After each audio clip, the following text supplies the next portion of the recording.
अस्सलाम वालेकुम dear students. आज हम डिस्कस करने जा रहे हैं चैप्टर नंबर 5 द रीडिंग की एक्सरसाइज। और एक्सरसाइज के पार्ट 1 में हम डिस्कस कर चुके हैं मेटाफर, सिमिली और पर्सनिफिकेशन।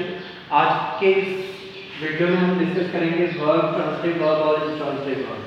ट्रांजिटिव और इंट्रांजिटिव वर्ब को डिस्कस करने से पहले आपको पता होना चाहिए कि एक सेंटेंस के बेसिक एलिमेंट्स कौन से हैं और उनमें वर्ब क्या चीज़ है। सबसे पहली चीज जो हमारे पास सेंटेंसेस में हमने डिस्कस की वो थी सब्जेक्ट। सब्जेक्ट के बाद वर्ब और वर्ब के बाद ऑब्जेक्ट। इसके साथ हम हेल्पिंग वर्ब से इस्तेमाल करते हैं, आर्टिकल्स का इस्तेमाल करते हैं, कंजंक्शंस का इस्तेमाल करते हैं। उसके अलावा हम टाइम का यूज़ करते हैं, प्लेस लगाते हैं और जो है मैनर और रीजन वगैरह। तो उन तमाम चीज़ें जो है वो इजाफी हैं। बेसिक जो तीन एलिमेंट्स हैं वो आपके पास हैं, सब्जेक्ट, वर्ब और ऑब्जेक्ट। इनमें से वर्ब जो है वी वर्ब जो है ये उस सेंटेंस के अंदर होने वाला जो आपका वर्क है, जो आपका टास्क है, जो आपकी जॉब है, उस वर्ब को हम वर्ब कहते हैं। जैसे मिसाल के तौर पर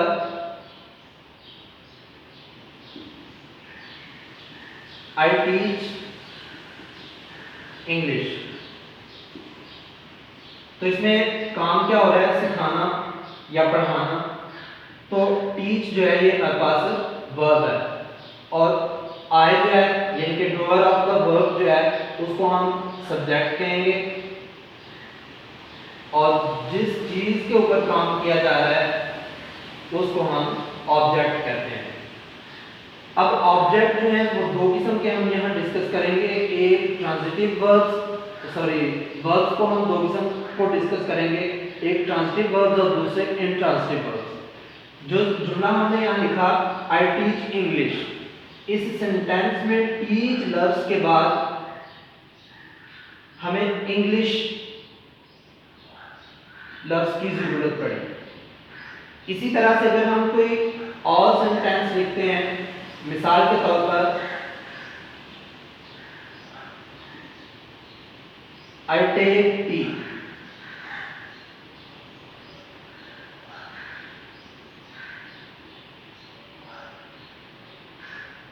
यू प्ले क्रिकेट, तो देखें कि इनमें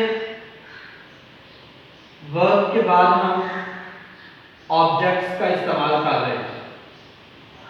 तो हर वो वर्ब जिस वर्ब के बाद हमें डायरेक्ट ऑब्जेक्ट की जरूरत पड़ती है, या दूसरे अल्फाज में आप ये कह सकते हैं कि हर वो वर्ब जिसके पास एक डायरेक्ट ऑब्जेक्ट मौजूद है, उस वर्ब को आप ट्रांजिटिव वर्ब कहते हैं।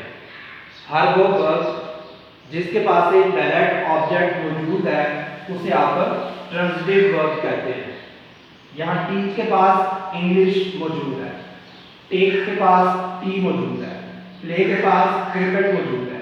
तो ये तीनों जो है ये तीनों के डायरेक्ट ऑब्जेक्ट्स हैं। तो डायरेक्ट ऑब्जेक्ट्स रखने वाले जितने भी वर्ब्स हैं, इन वर्ब्स को हम ट्रांजिटिव वर्ब्स कहते हैं। इसके बाद हमारे पास जो दूसरी कैटेगरी आती है वो है इंट्रांजिटिव वर्ब्स। इंट्रांजिटिव वर्ब भी यहीं से हमें पता चल जाता है कि इंट्रांजिटिव वर्ब्स वो होंगे जिनके पास ऑब्जेक्ट नहीं है। जैसे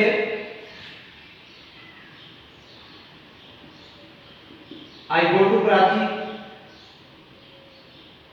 यहां कराची जो है ये ऑब्जेक्ट नहीं है, टू भी ऑब्जेक्ट नहीं है, ये प्रेपोजिशन है आपके पास है कि प्लेस है। तो ऑब्जेक्ट तो आपके गो के साथ कोई भी नहीं लगा, मीन्स कि गो जो है ये एक ऐसा वर्ब है जिसे ऑब्जेक्ट की जरूरत नहीं है। तो इस वर्ब को हम कहते हैं कि ये एक इंट्रांजिटिव वर्ब है। इसी तरह से हम कहते हैं the train arrives at 5 o'clock in the morning।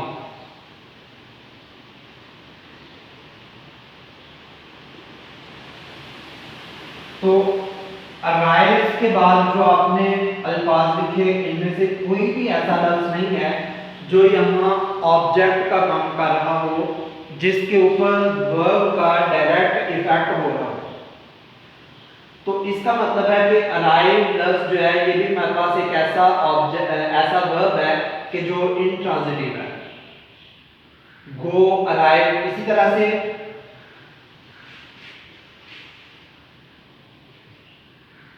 I sit at a bench in the very first row of the class।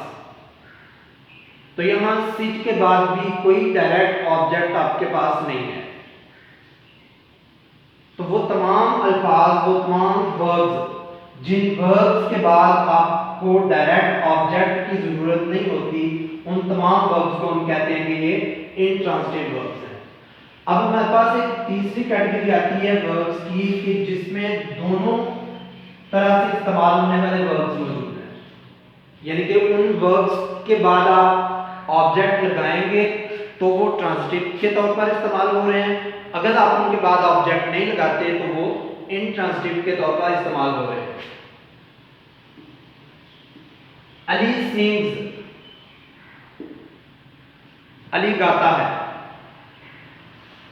वो नगमे गाता है, वो गाने गाता है, वो गजलें गाता है, कुछ नहीं बताया गया, सिर्फ अली सिंग्स। यहाँ आपका जुमला जो है ये कंप्लीट हो रहा है।